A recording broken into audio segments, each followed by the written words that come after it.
بسم اللہ الرحمن الرحیم۔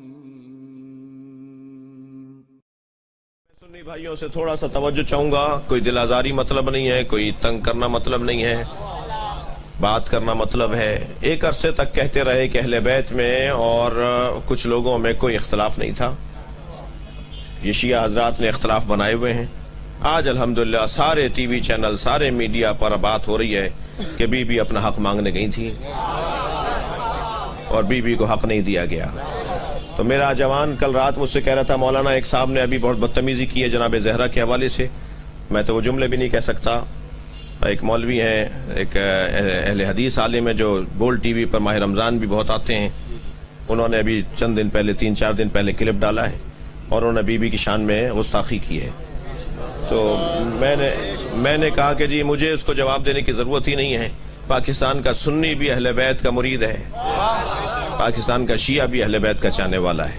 یہ آہستہ آہستہ چہروں سے نقاب ہٹ رہی ہے، ان کو معلوم ہو جائے گا کہ ان کے علماء کے دلوں میں اہل بیت کا بغض کتنا ہے۔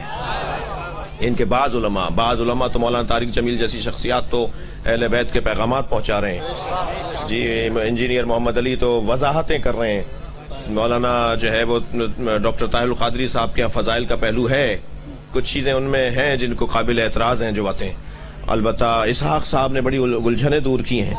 تو ویسے بھی یہ دور تو تشیع کا دور ہے، مستقبل شیعت کا ہے، اہل بیت کے چاہنے والوں کے لیے مستقبل بہت روشن ہے، آج گزار دیجئے کل آپ کا ہے، اور بہت چیزیں کلیئر ہو رہی ہیں۔ اب سے 5-8 سال پہلے تک تو کہا جاتا تھا کہ اہل بیت میں اور ان میں کوئی جھگڑا نہیں تھا، کوئی اختلاف نہیں تھا، اب بول رہے ہیں کہ ہاں بی بی مانگنے گئی تھی مگر بی بی کا تھا نہیں، اور ایسی بھونڈی دلیلیں دی جا رہی ہیں، بی بی کا نہیں تھا، اس لیے بی بی کو نہیں دیا، حضرت نے فلاں نے اس لیے بی بی کو نہیں دیا، اس لیے بی بی کو نہیں دیا کہ میراث تو اس کی ہوتی ہے جس کا انتقال ہو جائے، جس کی رحلت ہو جائے، جو مر جائے، نبی تو زندہ ہے۔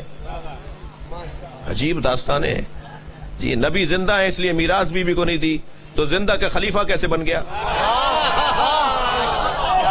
آپ ایک جگہ سے بچیں گے تو دوسری جگہ سے مشکل میں آ جائیں گے۔ یہ کیا باتیں ہو رہی ہیں؟ نہیں، یہ کم سے کم طے ہو گیا کہ بی بی مانگنے گئی تھی، بی بی کو نہیں دیا گیا، یہ گفتگو شروع ہو چکی ہے۔ اب یہ فلاں کو میں نہیں مانتا، فلاں کو، یہ والی باتیں آہستہ آہستہ اور کلیئر ہوں گی۔ اہل بیت سے جس نے بھی ٹیڑھی آنکھوں میں بات کی ہے نا، بڑے بڑے لوگ نہیں جب سنبھال سکے تو آج کے لوگ کیسے سنبھالیں گے؟ میرا اور آپ کا کام ہے اہل بیت کے فضائل پڑھنا، خود بخود ایک وقت آئے گا کہ اسی دروازے پہ سب آ جائیں گے، اور اس دروازے پہ لوگوں کا آنا بڑھتا چلا جا رہا ہے، اور میزبانی کیجئے، خدمت کیجئے آنے والوں کی۔ ہمارے لیٹسٹ ویڈیوز کے بارے میں جاننا چاہتے ہیں تو ہمارے چینل کو سبسکرائب کریں اور بیل آئیکن کو پریس کریں۔ شکریہ۔